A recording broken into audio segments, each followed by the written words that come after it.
For anyone who's familiar with Japji Sahib, the word Hukam is something we hear all the time. It's a word we say often, but have you ever really stopped and asked yourself, what does it actually mean to live in Hukam? Does it just mean you surrender, just passively give in to whatever fate throws at you? Or maybe it's about helplessness, like you just have to accept that you have no power at all. Or what if it's something way more powerful?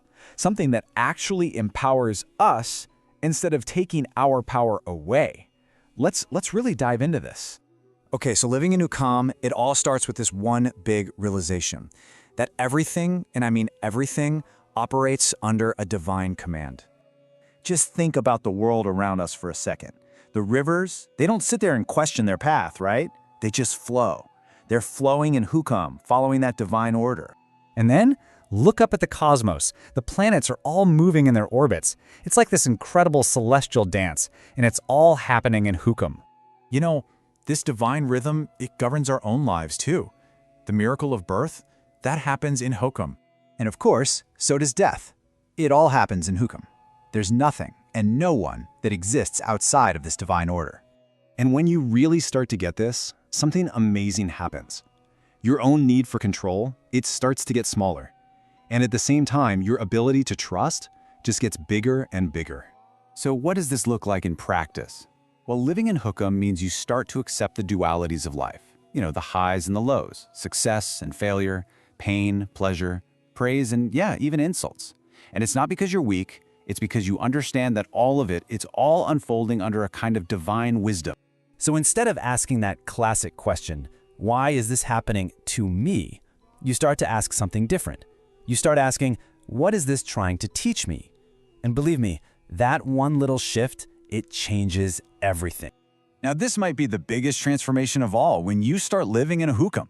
Your ego, what we call Haumai and Gurbani, it actually starts to dissolve. Because you start to really realize, some fundamental truths. We can't control when we're born. We can't control when we die. We can't even fully control the outcomes of our own actions. So, with all that in mind, who are we to stand up and say, I did this all by myself? So for someone who really gets Hukam, that need to speak from a place of ego, it just kind of fades away. Humility doesn't feel forced. It becomes your natural state.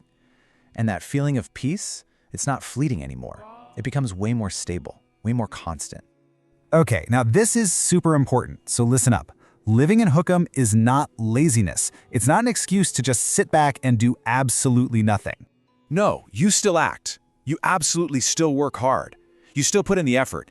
The difference is, while you're doing all that, your heart is surrendered. Think of it like this. The effort is yours. The result is his. And finding that balance, wow, that's where true freedom is. So what does this actually look like day to day? What really happens when you start to live in Hukam? Well, you'll start to notice some really practical shifts. That constant anxiety you feel about the future, it starts to go down. That habit of always comparing yourself to other people, that reduces too. And that tendency we all have to blame and complain, it just starts to fade away. And what grows in its place is something incredible. Gratitude. You genuinely start to see the beauty and the lessons, even when things are tough.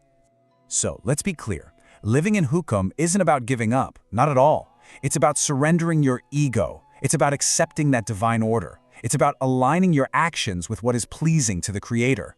It's like walking through life with effort in your hands and trust in your heart. That is Hukam. So if any of this resonated with you today, maybe just try something this week. Start to just observe your own reactions. Notice the places where you're resisting life.